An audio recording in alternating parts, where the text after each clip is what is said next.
Alright, magandang gabi po sa inyong lahat mga kababayan. Batang Maynila to, ngayon po ay gabi ng linggo, September 28, 2025.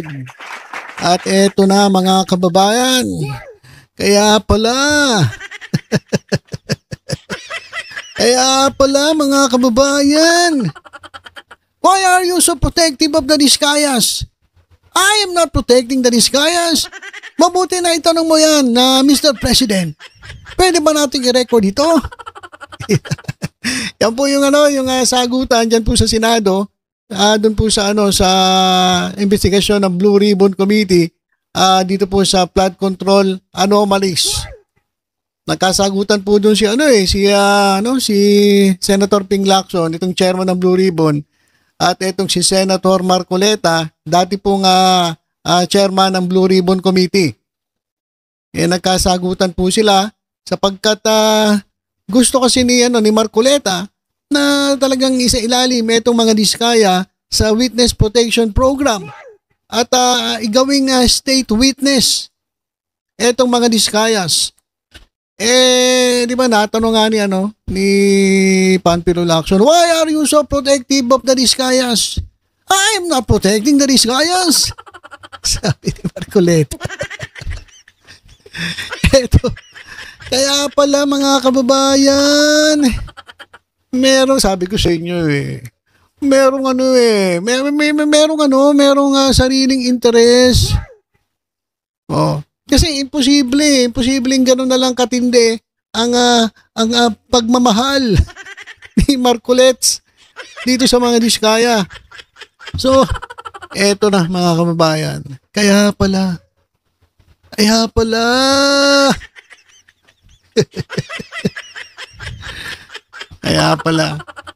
So, hindi pa yung pinag-uusapan natin, hindi pa yung sinabi ni Montulfo na merong isang senador na lumapit sa mga Diskaya sa taghihingi ng 1 bilyon para siya ay maprotektahan dyan sa Blue Ribbon Committee.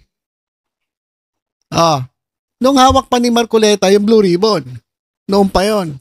At hindi po nagkasundo, siguro masyado malaki yung 1 bilyon, kaya parang nagkaroon ata ng usapan na 120 million na lang para siya ay maprotektahan sa Blue Ribbon Committee. Ayun naman ay hindi naman pinangalanan, pero nag-react po si Marcoleta. So feeling niya, siya yung pinapatamaan ni Montulfo. So, parang sino ba yung pumiyok? Bakit ka pumipiyok? Hindi ka naman pinangalanan. Ewan ko, bakit pumiyok? So, hindi pa yun ang pinag-uusapan wala pa yun Why are you so protective of the Diskayas? Paborito kong ngayon. Paborito kong praise. I'm not protecting the Diskayas. Buti na tanong mo yan, Mr. President. Pwede ba nating i-record ito? Kaya pala mga kababayan, ito po conflict of interest. Sa tingin ko conflict of interest. Ito daw, asawa ni Senator Marcoleta na si Edna Marcoleta, yan po, nasa ating screen, ay Executive Director ng Stronghold Corporation, isa pong insurance company. Okay. So kailan lang ay nadiskubre na ito pong mga construction firms na pag-aari ng mga Diskaya ang ginagamit pong insurance para po sa yung bond insurance ay itong Stronghold Corporation. Na kung saan, eto ngang si Edna Marcoleta na asawa ni Senator Marcoleta ay director, executive director. Eto raw Stronghold Corporation. Ang ginagamit ng Diskaya Construction Firms para sa kanilang bond insurance of its numerous ghost flood control projects amounting to 250 million. Kaya pala. Why are you so protective of the Diskayas? I'm not protecting the Diskayas. Buti na lang nasabi mo yan, Mr. President. Ayan, paborito ko na yung yung palitan ng salitaan ng dalawa. Kaya pala, kliyente pala ito eto mga diskaya ay kliyente ng Stronghold Corporation, isa pong insurance company na kung na executive director ay asawa ni Senator Marcoleta. Ito po mga kababayan, pakinggan po natin itong balita. Konektado ang asawa ni Senator Rodante Marcoleta sa mga insurance na ginamit ng mga diskaya. Batay sa notarized acknowledgement na nakalap ng Bilyonaryo News Channel, personal na humarap noong 2022 ang kontratistang si Sara Diskaya at ang regional manager ng Stronghold Insurance para sa isang bond obligation ng kumpanya. Nakalista mismo sa Board of Directors ng Stronghold Insurance si Mrs. Edna Marcoleta, asawa ng senador. Sa 2025 committee composition ng kumpanya, chairman siya ng audit committee at miyembro ng corporate governance at related party transactions. Kabilang din si Edna Marcoleta sa 2023 board of directors ng Milestone Guarantee and Assurance Corporation. Elected siya bilang non-executive director noong 2016. Nakalagay din sa records ng kumpanya ang kanyang affiliation sa Congressional Spouses Foundation Incorporated noong panahong kongresista pa si Marcoleta sa Sagip Party List. Ang Milestone Guarantee and Assurance Corporation ang naglabas ng retention money bond noong 2024 na nagkakahalaga ng 19.29 million para sa Elite General Contractor, kumpanya ng mga diskaya. Ang bond ay kaugnay ng flood mitigation maintenance at construction ng road dike sa mag-asawang Tubig River, Sitio Dique sa Nauhan Oriental, Mindoro na may kabuang halaga ng 192.9 million. Ang parehong project ang pinuntahan ng team ni Senate President Pro Tempore Panfilo Lacson na completed naman sa DPWH website pero wala namang makikita on the ground. Nasaan ang halos 193 million na pondo sa Sitio Dique noong 2024? Eksaktong lokasyon na aming pinuntahan sapagkat consistent ito sa coordinates na nakalathala sa DPWH at sa sumbong sa Pangulo website. Guni-guni o guni-guni? Ang bayan ng Nauhan Oriental, Mindoro ang isa sa mga kinall out ni Lacson dahil sa laki ng pondo sa flood control pero laging binabaha.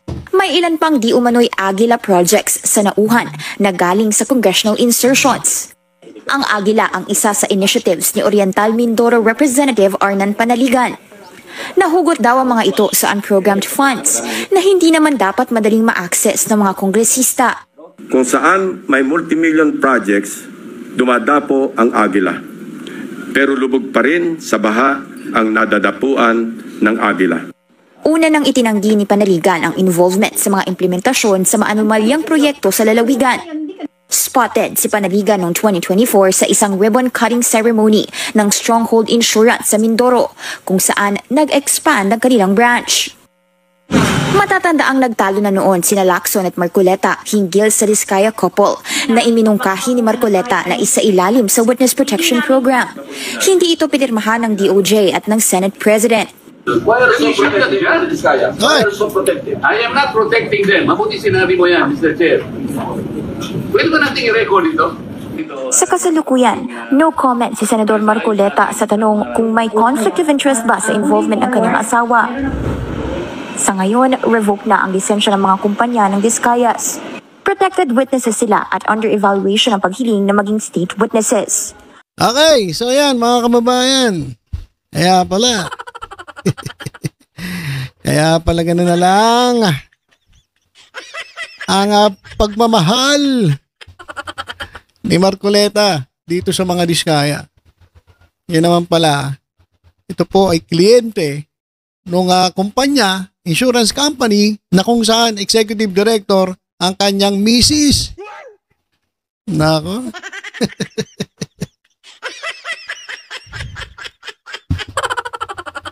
Wala pang sagot si Marcoleta tungkol dito. Kasi mga kababayan, kapag ganito, meron talagang conflict of interest. Kahit pa sabihin mo na kahit anong palusot mo, kahit anong sabihin mo na iba namang kumpanya yan. Kapag ganito yung sitwasyon, sigurado papaboran mo yung mga taong yun. Kasi kliyente, ang laki pa, milyon-milyones ang transaksyon, dun sa sa Stronghold Corporation Insurance Company na kung saan executive director etong kanyang asawang si Edna Marcoleta. Oh. Imposibleng walang yan, walang hindi mo papaboran, imposible. So ngayon ito na. Kaya pala. Naku, Marcoleta. Patay tayo dyan. Kaya dapat ito si Marcoleta. Sa totoo lang dapat mag-inhibit na to eh. Mag-inhibit ka na, Senator Marcoleta, kasi may conflict of interest eh. May interest kayo eh. Kliyente ng asawa mo yung Diskaya eh. Alam nga naman, banatan mo yung mga Diskaya. O di lilipat ang insurance company yan.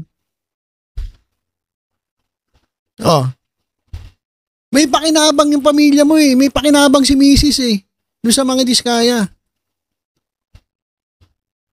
Kaya pinakamaganda, Sir Marcoleta, mag-inhibit po kayo. Mag-inhibit na kayo kasi halatang-halata eh. Sa una pa lang, simula pa lang, ramdam na ng sambayan ng Pilipino na pinagtatanggol nyo etong mga Diskaya. Inaaway nyo nga lahat eh. Pati si Lacson, pati si Remulla, inaaway ninyo. Halatang-halata kayo na talagang labs na labs nyo etong mga Diskaya. Kaya naman pala. Ayan. Walang iya. Nako.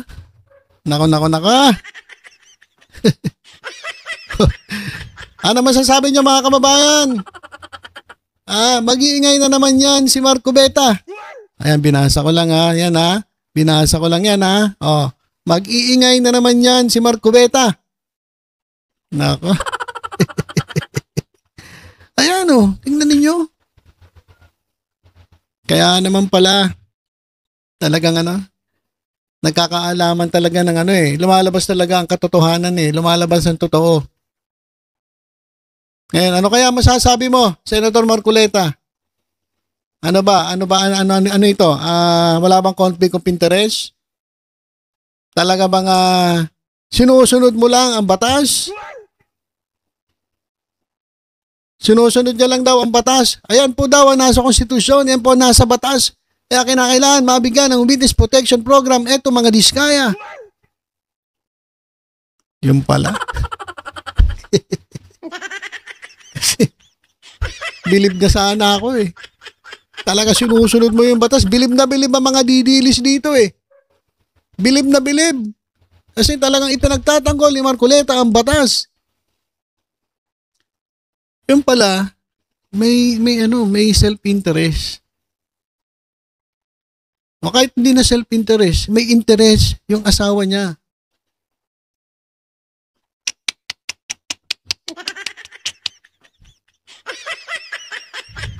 I am not protecting them.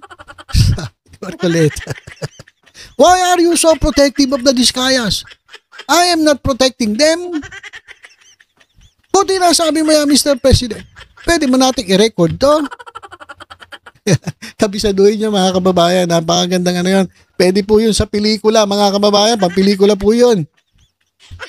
Kaya naman pala handang makipagsigawan, makipaglabanan. Diyan po sa Blue Ribbon Committee.